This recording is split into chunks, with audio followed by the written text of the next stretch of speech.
இன்னைக்கு என்னோட அண்ணனுக்கு பிறந்த நாள், எல்லாரும் விஷ் பண்ணிருங்க.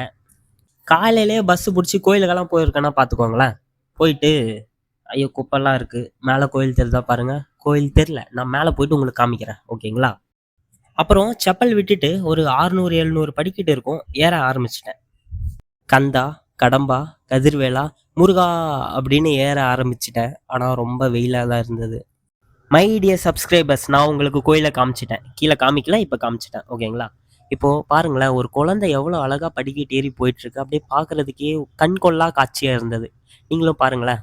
மருதாச்சலம் இருக்க மனக்கவலை எதற்கு? இதை ஏன் நான் இப்போ சொல்றேன்னா, 20 ரூபாய்க்கு ஒரு சோத்து உருண்டை வாங்கினேன். ஓகேங்களா? வாங்கிட்ட அப்புறம் தான் சொன்னாங்க, அந்த இடத்துல சாப்பாடே போடுறாங்கப்பா. சோறு, குழம்பு, பொரியல் எல்லாமே போடுறாங்க அப்படின்னு சொன்னாங்க. அதுக்கப்புறம் அங்கே போனால் நல்ல சாப்பாடுங்க, சூப்பராக இருந்துச்சு. நல்லா சாப்பிட்டேன்.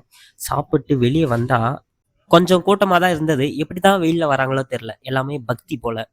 அப்புறம் பஸ் புடிச்சு நான் வந்து என் ஊருக்கு வந்துட்டேன். டோர் எவ்வளோ மெதுவா திறக்குது பார்த்தீங்களா? என்னோட வழி ஓப்பன் ஆயிருச்சு.